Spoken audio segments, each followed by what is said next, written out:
தமிழகம், தெலங்கானா, இமாச்சல், நாகாலாந்து, பீகார், டில்லி, மகாராஷ்டிரா, லடாக் ஆகிய 8 மாநில கவர்னர்கள் பணியிட மாற்றம் செய்யப்பட்டுள்ளனர். தமிழக கவர்னர் ரவி மேற்கு வங்கத்திற்கு மாற்றம் செய்யப்பட்டுள்ளார்.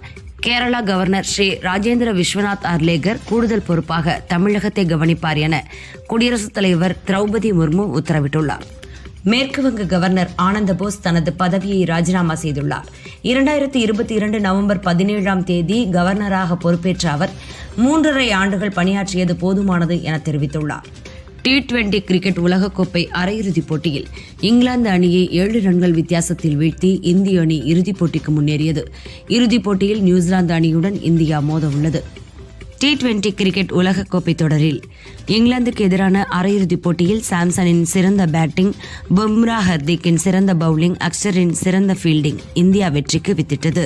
T20 கிரிக்கெட் உலகக்கோப்பை தொடரில் இந்தியாவிற்கு எதிரான அரையிறுதிப் போட்டியில் இங்கிலாந்து அணியின் இளம் வீரர் பெத்தேல் 105 ரன்கள் அடித்து இந்திய அணி பவுலர்களுக்கு சிம்ம சொப்பனமாக விளங்கினார். உலகளாவிய இந்த பிரச்சினைக்கும் போர் தீர்வல்ல, மோதல்களை பேச்சுவார்த்தை வாயிலாக தீர்க்க வேண்டுமே தவிர ராணுவ நடவடிக்கையால் தீர்க்கக்கூடாது என பிரதமர் மோடி தெரிவித்துள்ளார். பிரான்ஸ் அதிபர் இமானுவேல் மேக்ரானுடன் பிரதமர் மோடி தொலைபேசியில் பேசினார். இந்தியாவும் பிரான்சும் இணைந்து போரை நிறுத்த முயற்சிகள் மேற்கொள்வது குறித்தும் மேற்கு ஆசியாவில் மீண்டும் ஜனநாயகம் திரும்ப வேண்டும் என்பது குறித்து ஆலோசித்ததாகவும் பிரதமர் மோடி தெரிவித்தார். ஈரான் உச்ச தலைவர் அயதுல்லா அலி கமேனியின் மறைவுக்கு இந்தியா தரப்பில் வெளியுறவுத்துறை செயலாளர் விக்ரம் மிஸ்ரி இரங்கல் தெரிவித்துள்ளார். டெல்லியில் உள்ள ஈரான் தூதரகத்தில் கமேனிக்கு இரங்கல் தெரிவிக்கும் புத்தகத்தில் கையெழுத்திட்ட மிஸ்ரி ஈரான் தூதரை சந்தித்து ஆறுதல் தெரிவித்தார். கத்தாரின் தலைநகர் தோஹா மீது ஈரான் நடத்திய ஏவுகணை தாக்குதலை இடைமறித்து அழைத்ததாக கத்தார் அறிவித்துள்ளது.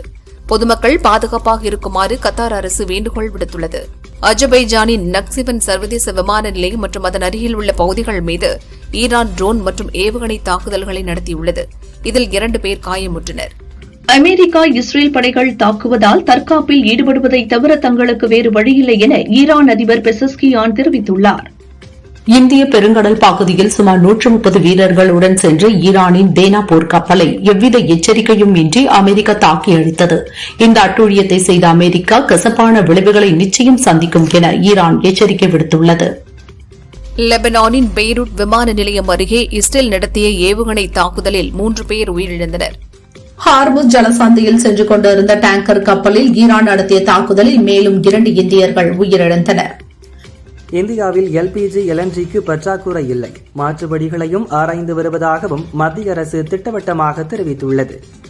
இந்தியாவில் உள்ள துறைமுகத்தை பயன்படுத்தி ஈரான் மீது அமெரிக்கா தாக்குதல் நடத்தியிருப்பதாக அமெரிக்க முன்னாள் ராணுவ கர்னலின் கருத்துக்கு மத்திய வெளியுறவுத்துறை அமைச்சகம் மறுப்பு தெரிவித்துள்ளது. அது முற்றிலும் உண்மைக்கு புறம்பானது என குறிப்பிட்டுள்ளது. ஈரானிய போர்க்கப்பலை தாக்கி அழித்த அமெரிக்கா பற்றி எந்தவொரு கருத்தையும் தெரிவிக்காமல் மத்திய மோடி அரசு மௌனம் காப்பது அதிர்ச்சி அளிக்கிறது. ஈரானில் நடந்த படுகொலைகள் குறித்தும் இதுவரை வாய் திறக்கவில்லை. இந்திய அரசு இதற்கு முன் இவ்வளவு பயத்துடனும் பலவீனமாகவும் இருந்ததே இல்லை என காங்கிரஸ் கட்சியின் ஜெயராம் ரமேஷ் விமர்சித்துள்ளார். திமுக ஆட்சியில் பயன்பெறாத குடும்பங்களே தமிழகத்தில் இல்லை என்ற வகையில் சாதனை திட்டங்களை நிறைவேற்றியிருக்கிறோம். மத்திய அரசின் புள்ளி விவரங்களை மறுக்க முடியாத மாநிலமாக தமிழகத்தை முதன்மை மாநிலமாக உருவாக்கியிருக்கிறோம் என தொண்டர்களுக்கு எழுதிய கடிதத்தில் முதல்வர் ஸ்டாலின் குறிப்பிட்டுள்ளார். ஆஃபர் கொடுத்து நம் கூட்டணியை உடைத்திடலாம் என்று அரசியல் எதிரிகள் முயற்சி செய்தார்கள். அவர்களின் கற்பனையையும் கனவுகளையும் ரசித்தபடி நாம் நம்முடைய பணியை மேற்கொண்டோம் என முதல்வர் ஸ்டாலின் தெரிவித்துள்ளார். கூட்டணியை முடித்துவிட்டு காரில் ஏறும்போது நான் கையை காட்டி ஆக்ஷன் செய்தது திட்டமிட்டு செய்ததல்ல. அந்த ஆக்ஷன் சமூக வலைதளங்களில் வைரலாகி ஆல் பினிஷ் என்பது போல பரவிக் கொண்டிருக்கிறது என முதல்வர் ஸ்டாலின் தெரிவித்தார். இடைக்காட்டூர் கிராமத்தில் அரங்கேறிய கொலைவெறி தாக்குதலில் தொடர்புடையவர்கள் மீது கடும் நடவடிக்கை எடுக்க வேண்டும் என EPS வலியுறுத்தியுள்ளார். சட்டம் ஒழுங்கை காக்க வேண்டிய முதல்வர் முடிந்துவிட்டது என தான் காட்டிய சைகை வைரலானதாக வெட்டிப் பெருமை பேசிக் கொண்டிருக்கிறார் எனவும் விமர்சித்துள்ளார். ராஜ்யசபா தேர்தலில் போட்டியிட திமுக வேட்பாளர்கள் திருச்சி சிவா, கான்ஸ்டன்டைன் ரவீந்திரன் ஆகியோர் முதல்வர் ஸ்டாலின் முன்னிலையில் வேட்புமனு தாக்கல் செய்தனர். பாமக தலைவர் அன்புமணி ராஜ்யசபா தேர்தலில் போட்டியிடுவதற்காக வேட்புமனு தாக்கல் செய்தார். அக்கட்சிக்கு ஒரு ராஜ்யசபா இடத்தை அதிமுக ஒதுக்கியுள்ளது குறிப்பிடத்தக்கது. ராஜ்யசபா தேர்தலில் அதிமுக சார்பில் தம்பிதுரை போட்டியிடுகிறார். அதற்கான வேட்புமனுவை சென்னை தலைமை செயலகத்தில் அதிமுக பொதுச் செயலாளர் பழனிசாமி முன்னிலையில் தாக்கல் செய்தார். ராஜ்யசபா தேர்தலுக்கான வேட்புமனு தாக்கல் மாலை 3 மணியுடன் நிறைவடைந்தது. 9ஆம் தேதி வேட்புமனுக்களை திரும்பப் பெற கடைசி நாள். நாளை வேட்புமனுக்கள் மீதான பரிசீலனை நடைபெறவுள்ளது. சட்டசபை தேர்தல் களம் அதிமுகவிற்கு சாதகமாக இருப்பதாகவும் ஊழல் நிறைந்த ஆட்சிக்கு மக்கள் முற்றுப்புள்ளி வைப்பார்கள் என்றும் அன்புமணி தெரிவித்தார். கூடலூரில் வன பாதுகாப்பு என்ற பெயரில் ஆயிரக்கணக்கான விவசாய குடும்பங்களின் வாழ்வாதாரத்தை பறிக்கும் எந்த நடவடிக்கையையும் ஏற்க முடியாது. மக்களின் நிலம் மக்களுக்கே என தமிழக அரசுக்கு அண்ணாமலை கண்டனம் தெரிவித்துள்ளார். கூட்டணிக்காக காங்கிரஸ் கட்சி பல தியாகங்களை செய்துள்ளது. இந்த முறையும் தியாகம் செய்திருக்கிறோம் என காங்கிரஸ் எம்பி மாணிக்கம் தாகூர் தெரிவித்தார். மற்ற கட்சியினரும் தியாகம் செய்தால்தான் கூட்டணி கட்சியினரை வெற்றி பெற வைக்க முடியும் என்றார். பீகாரை தமது சதியால் பாஜக கைப்பற்றியுள்ளது. தமிழகத்திலும் பீகார் பார்முலாவை பாஜக முன்னெடுப்பதை கவனிக்க முடிகிறது. தேர்தலுக்கு பின் அதிமுக என்ற மாநில கட்சி இல்லாமல் போக வாய்ப்புள்ளது என விசிகா நிர்வாகி வன்னியரசு தெரிவித்துள்ளார். மாநிலங்களவை தேர்தலில் போட்டியிட பீகார் முதல்வர் நிதிஷ்குமார், அமித்ஷா, நிதின் நவீன் முன்னிலையில் வேட்புமனு தாக்கல் செய்துள்ளனர். ராஜ்யசபா எம்பியாக தேர்வு செய்யப்பட உள்ளதாக மகிழ்ச்சியுடன் தெரிவித்த பீகார் முதல்வர் நிதிஷ்குமார், பீகாரில் அமையவிருக்கும் புதிய அரசுக்கு எனது முழு ஆதரவும் ஒத்துழைப்பும் இருக்கும் என தெரிவித்துள்ளார். திமுக காங்கிரஸ் இடையே பேச்சுவார்த்தை முடிந்து தேர்தல் உடன்பாடு ஏற்பட்டது மகிழ்ச்சி அளிக்கிறது. இரு கட்சிகளின் தலைவர்களுக்கு எனது பாராட்டுகள் என முன்னாள் மத்திய அமைச்சர் ப. சிதம்பரம் தெரிவித்தார். சென்னையில் இன்று தங்கம் விலை சவரனுக்கு 640 ரூபாய் குறைந்து ஒரு சவரன் 1,20,960 ரூபாய்க்கும், கிராமுக்கு 80 ரூபாய் குறைந்து ஒரு கிராம் 15,120 ரூபாய்க்கும் விற்பனையாகிறது. வெள்ளி விலையில் மாற்றமின்றி ஒரு கிராம் 295 ரூபாய்க்கு விற்பனை செய்யப்படுகிறது. இந்தியா உள்பட பல்வேறு நாடுகளுக்கு பரஸ்பர வரி விதிப்பு என்ற பெயரில் சட்டவிரோதமாக வசூலித்த 11.91 லட்சம் கோடி ரூபாய் வரியை திருப்பி செலுத்துமாறு அமெரிக்க அதிபர் டிரம்ப் அரசு நிர்வாகத்திற்கு வர்த்தக நீதிமன்றம் உத்தரவிட்டுள்ளது. காங்கிரஸ் தலைவர் எடுத்த முடிவை தொண்டர்கள் ஏற்றுக்கொண்டுள்ளோம் என காங்கிரஸ் எம்பி ஜோதிமணி தெரிவித்தார். தேர்தலில் வெற்றியை இலக்காக கொண்டு செயல்படுவோம் என்றார். தொகுதி பங்கீடுக்காக டெல்லியில் பழனிசாமி தெருவாக அலைகிறார். ஸ்டாலினோ எங்கேயே பேசி முடித்துள்ளார் என புரட்சி அண்ணா திமுக கட்சி நிறுவனர் புகழேந்தி தெரிவித்தார். தெலங்கானாவில் ஒரு புதிய கட்சி தொடங்கப்படும் என சந்திரசேகர ராவ் மகள் கவிதா தெரிவித்தார். இந்த கட்சி சாதி, மத மற்றும் அனைத்து தரப்பினருக்கும் வேறுபாடுகள் இல்லாமல் மக்களுக்கு சேவை செய்யும் என்றார். தென்காசியில் அரசு நலத்திட்ட உதவிகள் வழங்கும் விழாவில் பங்கேற்க வந்த துணை முதல்வர் உதயநிதிக்கு எதிர்ப்பு தெரிவித்து 15வது வார்டில் கோபேக் உதயநிதி என்ற வாசகத்துடன் போஸ்டர்கள் ஒட்டப்பட்டிருந்தன. வார்டில் வெகு நாட்களாக குடிநீர் பிரச்சினை சரி செய்யப்படாமல் இருந்ததே இதற்கு காரணம் என கூறப்படுகிறது. சினிமா தயாரிப்பாளர் கல்பாத்தி சுரேஷ் மகன் திருமண வரவேற்பு நிகழ்ச்சியில் விஜயும் நடிகை த்ரிஷாவும் ஒன்றாக கலந்து கொண்டனர். இருவரும் ஒரே காரில் ஒரே நிறத்தில் பட்டு ஆடை உடுத்தி வந்தனர். கத்தாரில் செயல்பட்டு வந்த அமெரிக்காவின் கண்கள் போன்ற அதிநவீன ரேடார் அமைப்பை ஈரானிய படைகள் தாக்கி அழித்தன. இதனால் அந்த பிராந்தியத்தில் அமெரிக்காவின் கண்காணிப்பு திறன் முடங்கியுள்ளது. கிழக்கு ஆப்பிரிக்க நாடான காங்கோ நாட்டில் கோல்டான் கனிம சுரங்கத்தில் ஏற்பட்ட நிலச்சரிவில் சிக்கி 200க்கும் மேற்பட்டோர் இறந்தனர். மேலும் பலர் சிக்கியிருக்கக்கூடும் என கூறப்படுகிறது.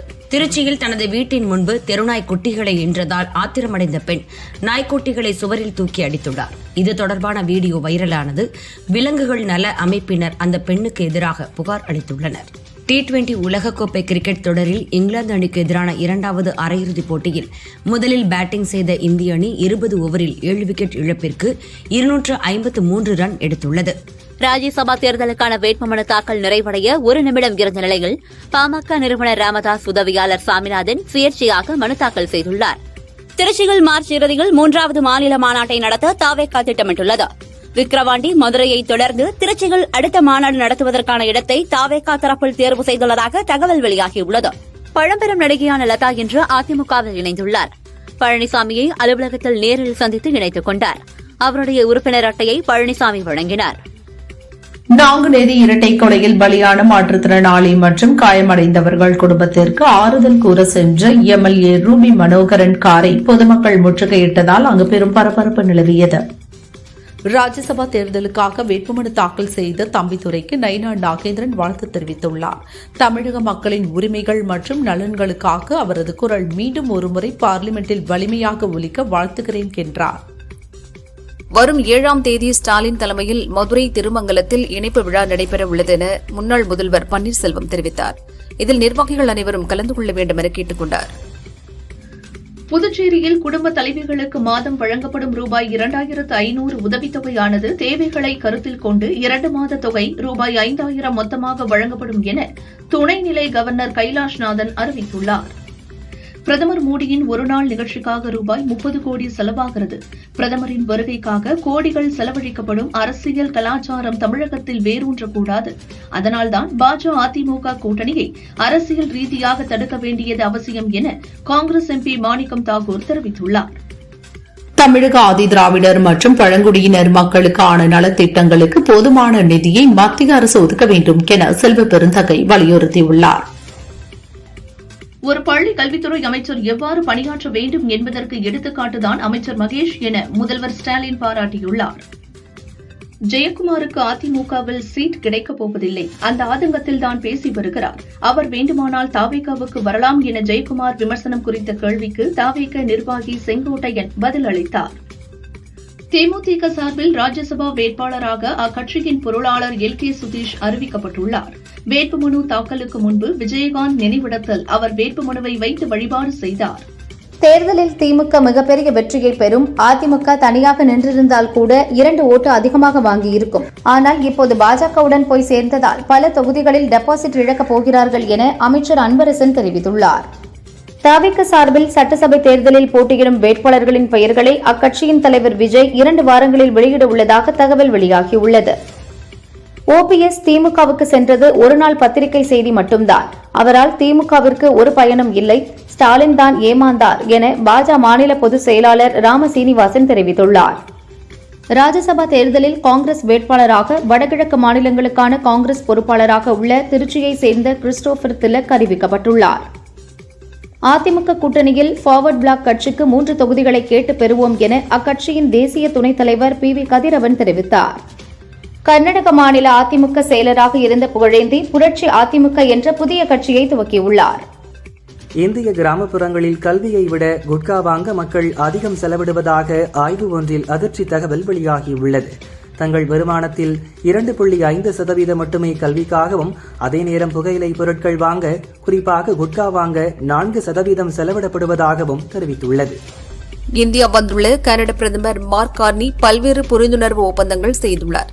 அதில் ஒன்று, கனடாவில் கல்வி பயில இந்திய மாணவர்களுக்கு $100 மில்லியன் உதவித்தொகை ஒதுக்கீடு செய்யப்பட்டுள்ளது. மத்திய கிழக்கு நாடுகளில் நிலவும் போர் சூழலால் இந்தியாவில் எரிவாயு விநியோகத்தை குறைக்க வேண்டிய கட்டாயத்தில் இருப்பதாக மத்திய அரசின் கெயில் நிறுவனம் அறிவித்துள்ளது. கத்தாரில் இருந்து வரவேண்டிய திரவ இயற்கை எரிவாயு விநியோகம் முற்றிலும் தடைபட்டுள்ளதாகவும் விளக்கமளித்துள்ளது. இந்திய பெருங்கடல் பகுதியில் ஈரான் போர்க்கப்பலை அமெரிக்கா தாக்கியதன் மூலம் போர் நமது வாசலுக்கு வந்தது போன்ற சூழல் ஏற்பட்டுள்ளது. இதுபோன்ற நேரத்தில் இந்தியாவுக்கு ஒரு நிலையான பிரதமர் வேண்டும். ஆனால் நாட்டையே அமெரிக்காவிடம் விட்டுக் கொடுத்த ஒரு பிரதமரை நாம் பெற்றுள்ளோம் என காங்கிரஸ் எம்பி ராகுல் குற்றம் சாட்டியுள்ளார். அசாமில் சட்டசபை தேர்தல் நடைபெறவுள்ள நிலையில் காங்கிரஸ் எம்எல்ஏக்கள் 3 பேர் பாரதிய ஜனதாவில் இணைந்துள்ளனர். கடந்த மாதம் அம்மாநில முன்னாள் காங்கிரஸ் தலைவர் பூபேன் குமார் போரா பாரதிய ஜனதாவில் இணைந்தார். பீகார் முதல்வர் நிதிஷ்குமார் ராஜ்யசபா உறுப்பினர் ஆவதற்கு எதிர்ப்பு தெரிவித்து அவரது வீட்டின் முன்பு கட்சித் தொண்டர்கள் ஆர்ப்பாட்டத்தில் ஈடுபட்டனர். தெலுங்கானாவில் 1300 ஆண்டுகள் பழமையான ஸ்ரீ பார்வதி ராமலிங்கேஸ்வர சுவாமி கோயிலில் ஹோலி திருவிழாவின் ஒரு பகுதியாக நடந்த தீமிதி திருவிழாவில் கூட்ட நெரிசலில் சிக்கி எரியும் நெருப்பில் விழுந்து 7 பக்தர்கள் காயமடைந்தனர். ஹார்மோஸ் நீரிணை மூடலால் ஈரான் அருகே 1109 மாலுமிகளுடன் சிக்கியுள்ள 37 இந்திய கப்பல்களை மீட்க மத்திய அரசு நடவடிக்கை எடுக்க வேண்டும் என இந்திய கப்பல் உரிமையாளர்கள் சங்கம் கோரிக்கை விடுத்துள்ளது. பொள்ளாச்சி அருகே உள்ள ஆனைமலை ஸ்ரீ தர்மராஜா திரௌபதி அம்மன் கோவில் திருவிழாவில் விரதமிருந்த பக்தர்கள் குண்டம் இறங்கி அம்மனை வழிபட்டனர். 7ஆம் தேதி மஞ்சள் நீராடுதல் விழா, போர் மன்னன் காவு நிகழ்ச்சி ஆகியவை நடக்கிறது. ராணிப்பேட்டை கலவை அருகே உள்ள ஸ்ரீ கற்பக விநாயகர் கோயில் கும்பாபிஷேக விழா பட்டாச்சாரியர்கள் வேத மந்திரங்கள் ஓத வெகு விமரிசையாக நடைபெற்றது. சிறப்பு அலங்காரத்தில் காட்சி தந்த மூலவரை ஏராளமான பக்தர்கள் தரிசித்தனர். திருநள்ளாறு பிரணாம்பிகை சமேத தர்பாரணீஸ்வரர் கோயிலில் சனி பெயர்ச்சி விழா நாளை நடைபெறுகிறது. சனீஸ்வரர் நாளை காலை 8:24 மணிக்கு கும்பராசியிலிருந்து மீன ராசிக்கு இடம்பெயர்கிறார். அரக்கோணம் அரசு பள்ளி அருகே நாட்டு வெடி வெடித்ததால் +2 தேர்வு எழுத வந்த தனியார் பள்ளி மாணவன் நாகராஜ் என்பவர் காயமடைந்தார். முதலுதவிக்கு பிறகு தேர்வு எழுத அனுமதிக்கப்பட்டார். தக்கோலம் போலீசார் விசாரிக்கின்றனர். சிவகங்கை மாவட்டம் காரைக்குடியில் டார்ஜிலின் என்பவர் குப்பையில் தவறவிட்ட 15 பவுண்ட் தங்க நகையை செல்வி என்ற தற்காலிக துப்புரவு பணியாளர் எடுத்து போலீசாரிடம் ஒப்படைத்தார். அவரை போலீசார் மற்றும் பொதுமக்கள் பாராட்டி வருகின்றனர். தனியார் பள்ளிகளில் அரசியல், மதம் சார்ந்த நிகழ்வுகள் மற்றும் பிரிவினையை தூண்டும் நிகழ்வுகளை நடத்த தடை விதித்து தமிழக அரசு அரசிதழில் வெளியிட்டுள்ளது. துபாயில் சிக்கித் தவித்த குழந்தைகள், பெண்கள் உட்பட 358 பயணிகள் 3வது நாளாக இயக்கப்பட்ட சிறப்பு விமானம் மூலம் சென்னை மீனம்பாக்கம் ஏர்போர்ட் வந்தனர். குடியுரிமை சுங்கச்சோதனை முடிந்த பின் தங்களின் ஊர்களுக்கு புறப்பட்டுச் சென்றனர். சென்னை ஹைகோர்ட் தலைமை நீதிபதி மணீந்திர மோகன் ஸ்ரீவஸ்தவா இன்றுடன் பணி ஓய்வு பெற்றார். கடந்த ஆண்டு ஜூலையில் தலைமை நீதிபதியாக பொறுப்பேற்றவர் இன்று தனது கடைசி வழக்கை விசாரித்தார். சென்னை ஹைகோர்ட் புதிய தலைமை நீதிபதியாக கேரள ஹைகோர்ட் நீதிபதி சுஷ்ருத் அரவிந்த் தர்மாதிகாரியை ஜனாதிபதி திரௌபதி முர்மு நியமித்து உத்தரவு பிறப்பித்துள்ளார். போர் சூழலால் வளைகுடா நாடுகளுக்கு ஏற்றுமதி முற்றிலும் முடங்கியதால் நாமக்கல்லில் சுமார் 20 கோடிக்கும் அதிகமான முட்டைகள் தேக்கமடைந்தது. ஏற்கனவே கப்பலில் அனுப்பப்பட்ட சுமார் 3.50 கோடி முட்டைகள் நடுக்கடலிலேயே தத்தளிப்பதாக ஏற்றுமதியாளர்கள் கவலை தெரிவித்துள்ளனர். திண்டுக்கல்லில் 9 அம்ச கோரிக்கைகளை வலியுறுத்தி 2வது நாளாக மறியல் போராட்டத்தில் ஈடுபட்டு அரசுக்கு எதிராக கோஷமிட்டு 150 பெண்கள் உட்பட 400க்கும் மேற்பட்ட வருவாய்த்துறை அலுவலர்களை போலீசார் கைது செய்தனர். சனிப்பெயர்ச்சி விழாவை முன்னிட்டு மார்ச் 6, 7 தேதிகளில் விழுப்புரம், நாகை இடையே முன்பதிவு இல்லா மெமு ரயில்கள் இயக்கப்பட உள்ளதாக தெற்கு ரயில்வே அறிவித்துள்ளது. தமிழகத்தில் இன்றும் நாளையும் வெப்பநிலை உயர வாய்ப்புள்ளதாக சென்னை வானிலை ஆய்வு மையம் தெரிவித்துள்ளது. நாங்குநேரி இரட்டை கொலை தொடர்பாக சமூக வலைதளங்களில் வன்முறையை தூண்டினால் கடும் நடவடிக்கை எடுக்கப்படும் என திருநெல்வேலி மாவட்ட போலீசார் எச்சரிக்கை விடுத்துள்ளனர். சென்னை மெட்ரோ ரயில் நிலையங்களில் இருந்து பல்வேறு இடங்களுக்கு இணைப்பு சேவையை வழங்க 220 ஏசி மின்சார மினி பஸ்களை முதற்கட்டமாக கொள்முதல் செய்ய தமிழக அரசு அனுமதி அளித்துள்ளது. போர் காரணமாக ஈரான் தனது கடல் எல்லை போக்குவரத்தை மூடியுள்ளதால் ஒரு வாரத்தில் 100 கோடி ரூபாய்க்கு தென்னை நார் ஏற்றுமதி பாதிக்கப்பட்டுள்ளது. ராமநாதபுரம் பனங்காட்டு பகுதியில் இருந்து இலங்கைக்கு கடத்துவதற்காக கொண்டுவரப்பட்ட 1300 கிலோ எடை கொண்ட 33 பீடி பண்டல்களை போலீசார் பறிமுதல் செய்தனர். கோவையில் குடிநீர் இணைப்பிற்காக ரூபாய் 5000 லஞ்சம் வாங்கிய மாநகராட்சி குடிநீர் இணைப்பு டேப் இன்ஸ்பெக்டர் மோகன் மற்றும் பிளம்பர் ஈஸ்வரன் ஆகியோரை லஞ்ச ஒழிப்பு போலீசார் கைது செய்தனர். முன்னாள் முதல்வர் பன்னீர்செல்வத்திற்கு எதிரான 4 தேர்தல் விதிமீறல் வழக்குகளை ரத்து செய்தது உயர்நீதிமன்றம். பரமக்குடி, திருவாடனை, திருப்புல்லானி, கீழக்கரையில் வழக்கு பதிவு செய்யப்பட்டிருந்தது. திருச்சி, திருவெரும்பூர் அருகே சட்டவிரோத விற்பனைக்காக வைத்திருந்த ஹார்ன்ஸ் உள்ளிட்ட 224 கிலோ குட்கா பொட்டலங்களை துவாக்குடி போலீசார் கைப்பற்றினர். ஜெகதீஸ்வரன் மற்றும் ஜமால் முகமது ஆகிய 2 பேரை கைது செய்து திருச்சி மத்திய சிறையில் அடைத்தனர். ஈரான் இஸ்ரேல் போரானது ஒரு வாரத்தை எட்ட உள்ள நிலையில் அமெரிக்கா கண்டம் விட்டு கண்டம் பாயும் மினிட்மேன் 2 ஏவுகணை சோதனை நடத்தியுள்ளது. கலிபோர்னியாவில் உள்ள வாண்டன்டெக்பர்க் விண்வெளி தளத்தில் இந்த சோதனை நடத்தப்பட்டது. ISIS மற்றும் அல்-கொய்தா உள்ளிட்ட பயங்கரவாத அமைப்புகளுக்கு எதிராக சர்வதேச அமைப்புகள் ஒன்றிணைந்து செயல்பட வேண்டும் என்று ஐநா கூட்டத்தில் இந்தியா அழைப்பு விடுத்துள்ளது. ஈரானுக்கு எதிரான போரில் சிறப்பாக செயல்படுகிறோம். நாங்கள் இப்போது மிகவும் வலுவான நிலையில் இருக்கிறோம் என அமெரிக்க அதிபர் டிரம்ப் தெரிவித்துள்ளார். அமெரிக்க அதிபர் டிரம்பின் மிரட்டலுக்கு பணிய மாட்டோம் என ஸ்பெயின் பிரதமர் பெட்ரோ சாnchez திட்டவட்டமாக தெரிவித்துள்ளார். அமெரிக்கா மற்றும் இஸ்ரேல் படைகள் தொடர்ந்து தாக்குதல் நடத்தி வருவதால் உயிரிழந்த ஆட்சியாளர் கமேனியின் இறுதிச் சடங்குகளை ஒத்திவைப்பதாக ஈரான் அறிவித்துள்ளது. அமெரிக்கா மற்றும் இஸ்ரேல் தாக்குதலால் ஈரான் முழுவதும் இதுவரை 1045 பேர் கொல்லப்பட்டிருப்பதாக அந்நாட்டு அரசு நிறுவனம் தெரிவித்துள்ளது. இந்திய கிரிக்கெட் ஜாம்பவான் சச்சின் டெண்டுல்கரின் மகன் அர்ஜுன் டெண்டுல்கருக்கும் பிரபல தொழிலதிபர் ரவிகாயின் பேத்தியும் தொழிலதிபருமான சானியா சந்தோக்கிற்கும் மும்பையில் திருமணம் நடந்தது. முன்னாள் பிரபல கிரிக்கெட் வீரர் சச்சின் டெண்டுல்கரின் மகனான அர்ஜுன் டெண்டுல்கரின் திருமணத்தில் தோனி, சாக்ஷி தம்பதி கலந்து கொண்டனர். இது தொடர்பான புகைப்படம் வெளியாகியுள்ளது.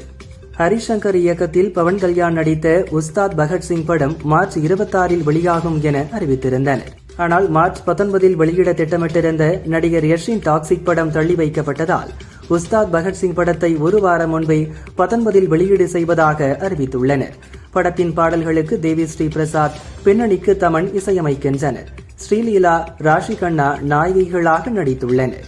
மலையாளத்தில் பாவனா நடித்த அனோமி படம் கடந்த மாதம் வெளியாகி வரவேற்பை பெற்றுள்ளது. இப்படத்தை தமிழில் டப்பிங் செய்து நாளை வெளியிடுகின்றனர். பாவனா கூறுகையில், இது கதைக்கு முக்கியத்துவம் உள்ள படம். இது மாதிரியான படங்களில் நடிக்க விருப்பம், தமிழை புறக்கணிக்கவில்லை. நல்ல கதை கிடைத்தால் நடிக்க ரெடி. அதற்காக 6 மாதங்கள் கூட காத்திருப்பேன் என்று நடிகர் அஜித் சினிமா மற்றும் கார் ரேஸில் பிஸியாக இருக்கிறார். அஜித்தை தவிர அவரது குடும்பத்தினர் சினிமா வெளிச்சத்தில் இருந்து ஒதுங்கியே இருக்கின்றனர். இந்நிலையில் திருமண தகவல் மையத்தை நடத்தி வரும் அஜித்தின் அண்ணன் அனில்குமார் ஹாலிவுட் படம் ஒன்றில் நடிக்க ஒப்பந்தமாகியிருக்கிறார். இது பற்றி பேசிய அனில்குமார், கோகோ அண்ட் நட் என்ற ரொமான்டிக் காமெடி படத்தில் நிஜ வாழ்க்கையைப் போல் திருமண புரோக்கராக நடிப்பதாக தெரிவித்துள்ளார். பிரதீப் ரங்கநாதனின் உதவி இயக்குநர் மரியராஜா இளஞ்செழியன் இயக்கத்தில் ஜி.வி. பிரகாஷ், ஸ்ரீ கௌரி பிரியா, அப்பாஸ் உள்ளிட்டோர் நடித்துள்ள படம் ஹாப்பி ராஜ்.